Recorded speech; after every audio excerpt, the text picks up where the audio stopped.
Hello, I'm Roju. Welcome then to our course Negotiation Masterclass. As you remember, these are the lessons that we have in this course, and we will jump right into the first one, the background of negotiation. What is a negotiation? And oftentimes, even in your personal life, I'm really sure that you negotiate almost every day, every single day, several times a day. The thing is, you don't realize it, you don't notice that this is a negotiation, or it could be a negotiation. Your wife, for instance, wants to do something, or wants to go to the cinema during the weekend, and you want to watch football on TV. It can create friction and tensions between the couple and or between two persons. Why don't you negotiate it? Why don't you say, okay, instead of going in the afternoon, let's go in the evening, because then I can watch my football. Then you can have both worlds, and that's really the easiest way to put it. It's not about yes or no. It should be about yes and, or yes with. So it's an exchange. It's a trading something for something, and there's really no point to having a conflict in a situation where both parties can get away with it. Okay, so the background of negotiation, the reasons for the negotiation are here laid out. And of course, if you offer me something, or if you push me for something, if I'm not interested at all, it won't work. So in order to negotiate, there must be an interest from one part or the other.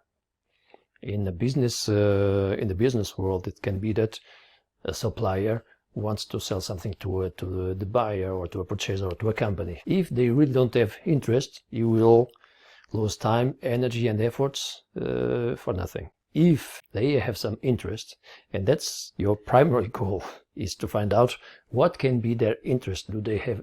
How can you appeal to their interests?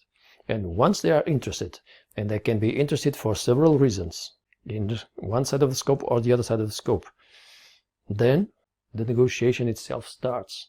It doesn't mean that you already make an offer. No, but the whole process starts now. So the most common reasons for negotiating is because I want something from the other party, or because I want something better than I had so far, or because I want to form a partnership with somebody, or because I want to resolve a conflict. There's a conflict, and we want to sit on the table and discuss it and overcome it. There are several ways, or there are several reasons why people negotiate. And if they want to negotiate, that's a good sign. That's a very good sign.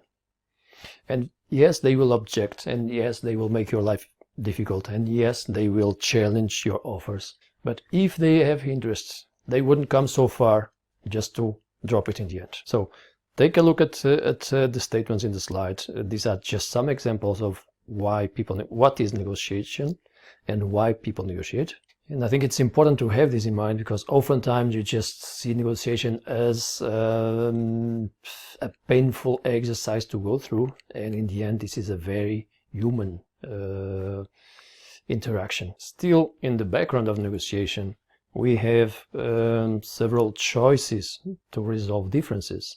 And again, resolving differences, it's a negotiation skill.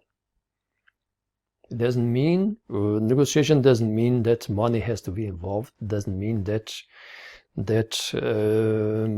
something valuable must be involved. We can talk even at the personal level, at relationship level.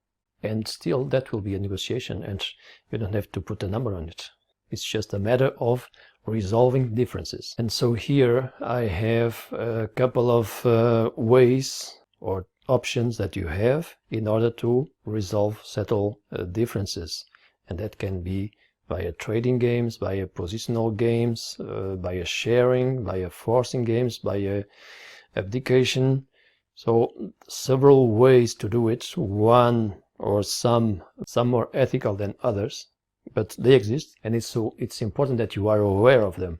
And particularly in the business world, you know very well that, and of course everybody will say that they do business on an ethical way, but the notion of ethics can vary from company to company, from country to country, from region to region, and it's important to be aware of all those mechanisms. Just to wrap it up about the background of negotiation, and I guess that by now you have a really good general idea. There must be interest on both parties in order to negotiate. If you are a seller and you want to sell something to a customer that doesn't show interest, you will need to find out, you will need to appeal to their interest one way or the other. It's like when you are doing cold calling or when you are doing prospecting, you really need a good log line to attract their curiosity and interest. Otherwise they might well say, we have sufficient suppliers, sorry, we don't need you, and you are cut it off. So we need to overcome that first obstacle in your way, and when they show interest, then the process can start. So for interest, people negotiate because they are interested, either because they might get benefits or because they might be threatened. And it all in the end comes down to power, and this will have to be somewhere balanced along the way. So the interest triggered by benefits, that's easy to see. I will buy something from you because your price is cheaper, or you're doing it under threats, meaning if I don't buy from you, I will not have the quality that my customers require to meet their demands. So there are several situations where the interest is triggered by threats and not by benefits. For instance, you supply a very important brand, but you will need to buy your raw materials from a certain supplier, otherwise the brand will not buy your products. This is just to give you an order of magnitude that the interests are not only triggered by benefits, but can have also based on threats or risks that companies want to avoid, simply. Okay, so this was the background of negotiation. Trigger their interests. Their interests might be by benefits gained or threats avoided, and it all leads to power, the feeling of power at both ends. Makes sense?